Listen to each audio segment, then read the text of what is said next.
In this video, I want to go through a values cards exercise with you to assist with some of our clients that tend to get stuck when looking at their values. I know that often with some of my clients, they really struggle to bring to mind values that are important to them, things that are of significance or of interest to them when we're simply just discussing what their values are.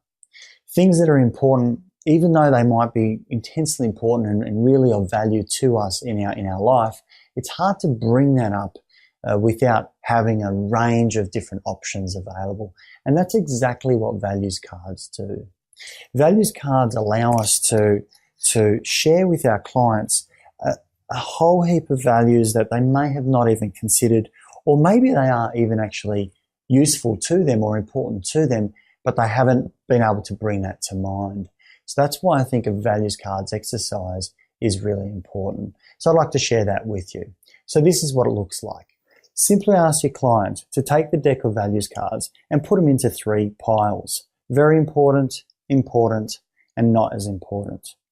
It's also important to go out and emphasize with your client that these are not shoulds. This is not what you should hold as very important. It's not what you should hold as important, and it's not what you should hold as not so important.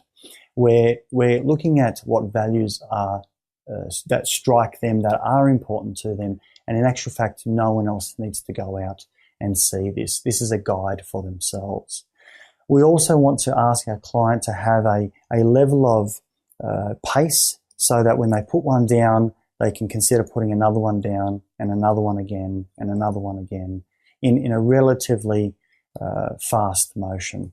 We want these values to impact them, not go out and not for them to overthink it too much. So the exercise looks like this. The client would go out and sort into 3 piles.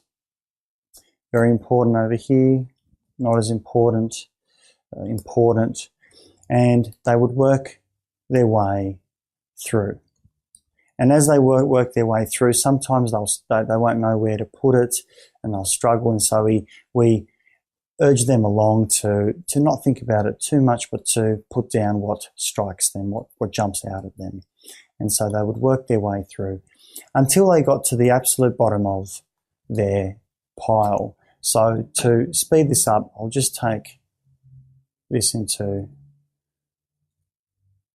segments. And what we would do at this point is we put them like this, and we would take the important pile, place that here, the not as important pile, place that here, and we would just be focusing on the very important pile.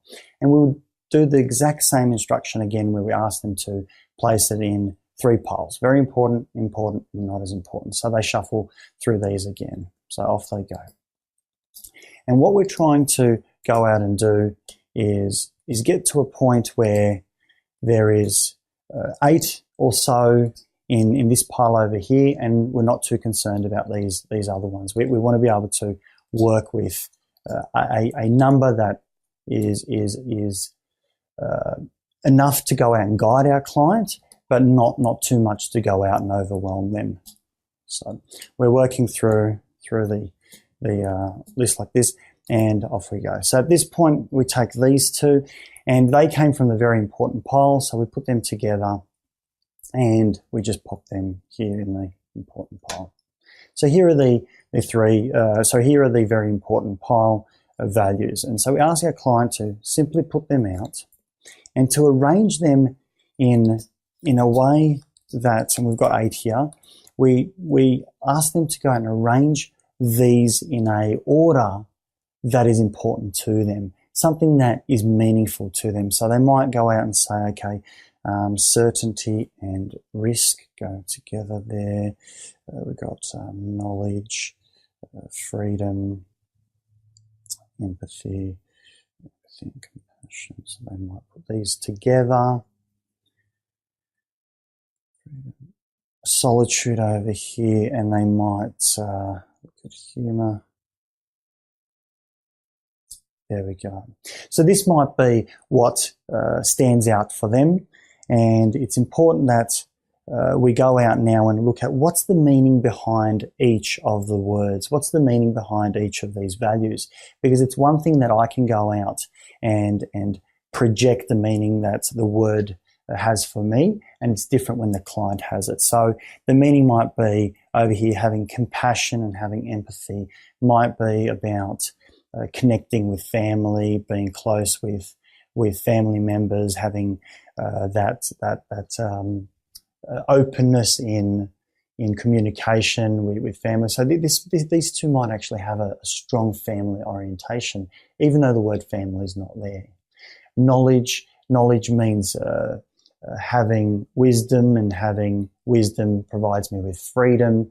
And so freedom is a sense of being able to have the options of traveling, having the options of being able to find employment in other places, and so on and so forth. So you can see there's a much deeper meaning over here.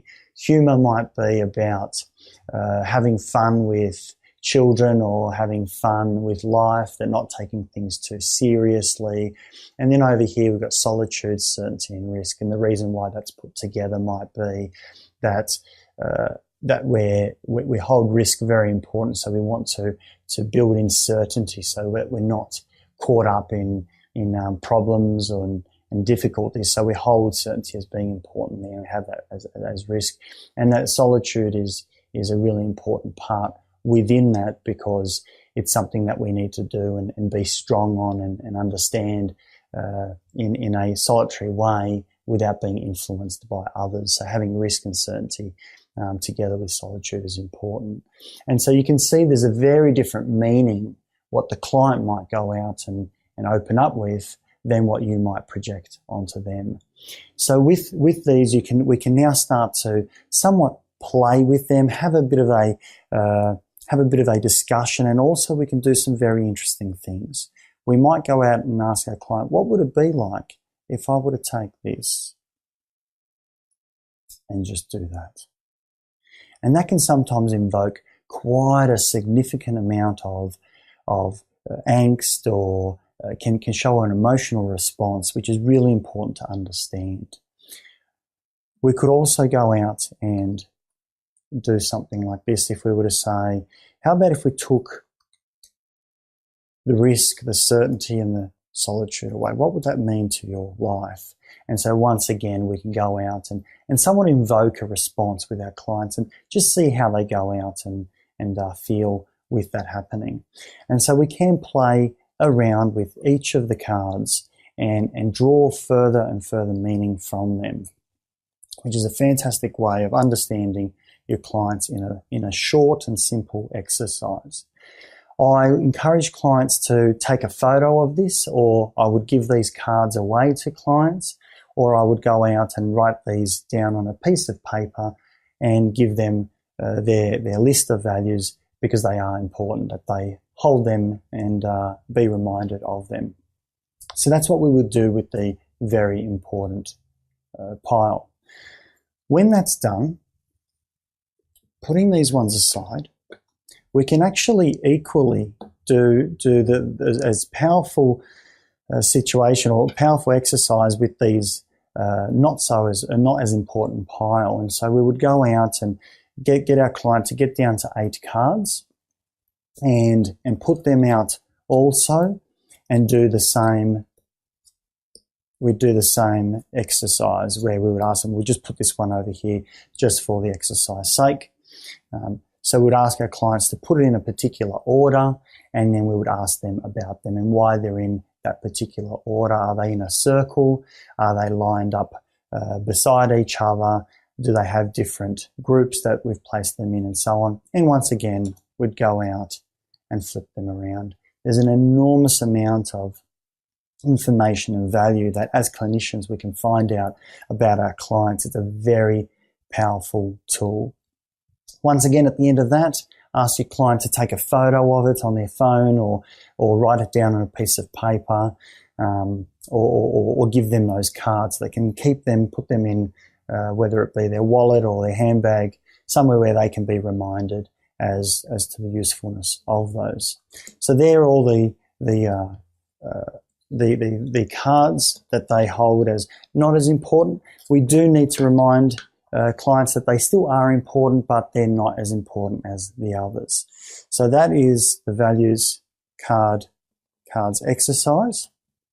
And in actual fact, there are 52 cards that our clients can go out and look at, and it starts to provoke and open up their mind as to what options are available, because often we find that just talking about values, it's hard to bring up a lot of these things that actually are important.